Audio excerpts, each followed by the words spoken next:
You never know what will walk in the front door. Michael Jackson. Bill Clinton comes in. He ended up spending about $75,000. Sometimes gets a little funny around here. You see the gray hair. Merry Christmas, Dr. Freud. We just sold recently Moby Dick for $11,000. It's like the mafia. When you think you get out, they pull you back in and then you get handcuffed. Can I touch it? Oh, really? What? Yep. Michael Jackson. He used to live in this neighborhood, and he would come in with his father and a couple of brothers, and he'd always want to see a section that had interesting, important people in the biography section. But when he grew up, he was interested in children's books. When he was going to come in, we knew, because first his bodyguards would come in and look around to see who was in the store, and if it looked okay, they'd take him from the car. And when Bill Clinton comes in, he'll sign an autograph and talk to people. And The customers will come up to President Clinton and say, "Can I have a picture with you?" And he'll say, "Sure." His And arm he'll hand around it- you. The variety of people coming in is incredible, from age or nationality or interest. You never know what will walk in the front door. It was a number of years ago, several years ago. He was not from New York. His wife was going to Bloomingdale's, and while she was heading there, he saw there was a bookstore across the street, so he came in. He ended up spending about $75,000 on autographs, first editions. It's always surprising to see a book that you've had for 10 years on the shelf, and someone will come in and say, "Oh, just what I was looking for." This section is interesting because they're all books from either the 1600s or the 1700s. And people often ask, "Oh, can I touch it? Oh, really?" It's exciting to hold a book that's 300 years old and turn the pages and say, maybe that one's really old. Well, 1641. It's only $400. We're three sisters. I'm the eldest. I'm Judith. I'm Naomi in the middle. And Adina, the youngest. Welcome to the Argosy. You're about to have a wonderful tour of New York's oldest and finest bookstore. We're typical Americans because 4 of our grandparents were immigrants from different parts of Europe. We're not even sure where they came from. I think it was Latvia, maybe Poland. It's only after the grandparents aren't there anymore that you want to know more. My grandmother always said she came from the old country, and we didn't ask her what country was that. But both of our parents were born in New York. It's a picture of my father in 1927 when he opened his bookstore. Our father started out with no money. He was 20. He was very, very young. It was in the Depression. It was easy to rent a store. He borrowed $100 from an uncle, and with that $100, he had 3 months of free rent. Before he opened a store, he had been buying books at auctions where they sold books in bundles. Yeah, and he would bring them home, put books under the table, they'd put books in the closet, in the kitchen, in the bathroom. When he brought all those books into the store, they looked like very little. So he put them on the shelf sideways so they would take up more room with the front cover facing forward.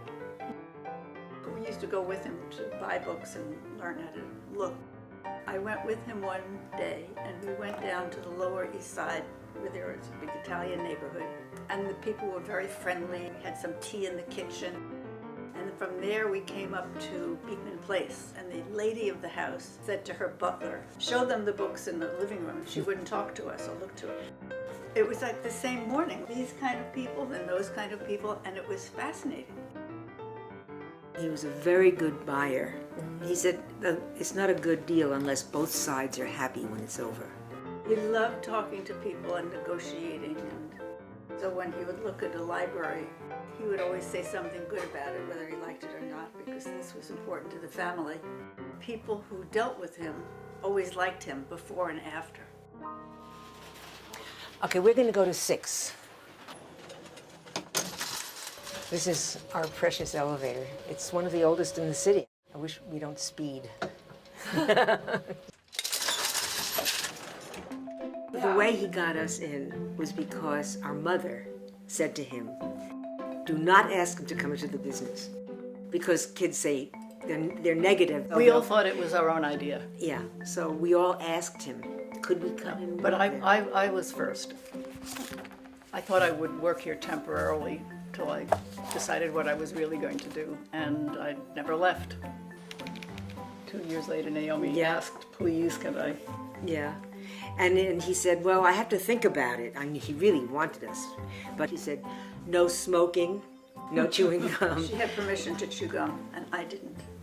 I didn't have permission to chew gum. He told me Naomi can chew because she needs it. What? Yep. Because when I copied her, I wanted to work here. After my freshman year at college, I came to him and said, can I work here this summer? And he said, well, can you type? I said, no. He said, well, then we could pay you $40. So I went off and got a job somewhere else for $50. The next year I came back in the summer and said, well, now can I work with you? And he said, well, can you type yet? I said, no.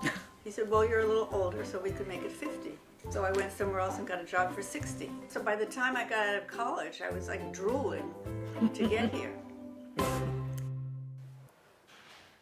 Come in. I see you've noticed my door. It's a collage made from the books that are damaged and we have to throw them away. We use all parts of the animal, so nothing gets wasted really. So this is the first editions department. This is my kingdom. They are the first editions of books as they were when they came off the press, as the author first held them in his or her hands. We just sold recently Moby Dick for $11,000. This is a protective box. It was published in paperback on very thin paper. You see, no one has read it because the pages aren't opened. But this is precious because copies were banned when it was first published and it was not permitted into the United States from France. Many people who've been coming here for years don't know that we have other floors. It's a 6-story building plus a basement and an elevator. Second floor, where we are now, is the print and map department. We have early maps and prints from every place in the world and every subject you can think of. If you want to see pictures of mushrooms, we have a mushroom folder. If you want to see pictures of lemons, we have a lemon folder. And maps of every state in the United States, plus every country. Yeah. Now, this is all original autographs by people who are famous. A tiny part of my stock is framed like this. This is signed by Thomas Jefferson, Salvador Dali, Charles Dickens, a signed photograph by the Russian astronaut Titov, Elton John, $600. His original record and his signed photograph. And here's movie stars, is Grace Kelly. Movie stars are famous dogs. Their paw print, that's their signature. Isn't that cute? I created this department about 40 years ago. It was really exciting to actually hold something that somebody you admire. This is wonderful. One piece of paper signed by both Robert Kennedy and Jackie. And I was able to find a picture of the two of them together. It's great. I don't even want to sell that one either, but I will. You know, so I sort of cover it up. If somebody says, I'll take it, oh, are you sure? Sometimes I'm very impressed and I put my hand on somebody's signature, like I had a George Washington letter and I was so thrilled that I just could not touch it. Just feel it. It was lovely. Dear colleague, would you help this 15-year-old hysterical child? So that's a beautiful thing. He wrote it in German. That's why I was reading it. This is $25,000.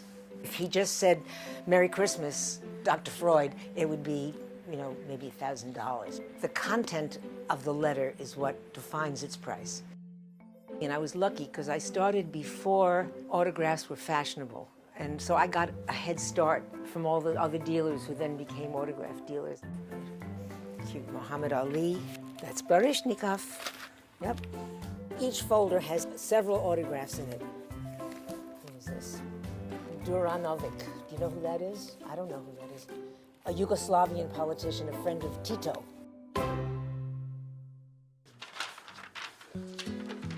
Well, Ben is my son. We did not want to have him feel that he was expected to come into the business. And in fact, when he graduated from college, he was a skier. He went to Colorado and he lived there. At that time, we didn't have a website. It took a few months and I made a nice website, and then by then, after 3 months, it was in. It was hard to get out. I sort of tried to get away. It's like the mafia. When you think you get out, they pull you back in, and then you get handcuffed. Where I've worked for almost 23 years officially. When I first started, they were my bosses. Now they're my partners, but so you wouldn't normally yell at your boss or your partner, but you might yell at your mother, or your mother might yell at you, and so sometimes gets a little funny around here. You see the gray hairs. I'm surviving, but they're aging me. I learned from my mother first, also from Adina and Naomi, when I first started, and I'm still learning. I mean, I've been doing it a long time, and I think I know what I'm doing, but every day I learn something new. So I can't really give you a good on-the-spot example of what I've learned, but I swear I'm learning all the time. Yes, we do. We buy books selectively. It depends on what they are. How many books do you have? Sometimes you walk in a room and you look and you just know. You can look at a wall of books and say, I'm not interested. And you know there's not a single good book in there. You just get a feeling for it. How do you know all about the books? Time. Instinct. Well, that's how we learned, by going over libraries that came in with our father. I remember going into a home with him, and there was a wall of books, and he said, you don't have to look at every book, and we'd look at the shelf. He said, all these books, they're all by English authors, and they're all American bindings, so therefore they're not first editions, therefore, and so forth. So you really can see, without touching, many, many books. Anyone can sell a good book, but buying a good book is harder. You have to find it and then negotiate. But the books have emotional significance, and it's very important to see that they go to the right place. It's like placing a favorite puppy with the right home. Don't know where we got it from, but it's our logo, which we have had forever, because the Spanish galleon laden with treasures was called an Argosy. Father picked up the name. He also wanted the store to start with the letter A, so we'd be first in the list alphabetically in the telephone book. How many years it's in business? It's 100 next year. No, it's Isn't not. it? No. I keep saying that. I know you keep saying it, but it's not true. Well, what is It it? was 1925. It could have been 25 or 27. We could say 25 if we could find out. That would be interesting. It doesn't matter, and nobody remembers, so we could say anything we want.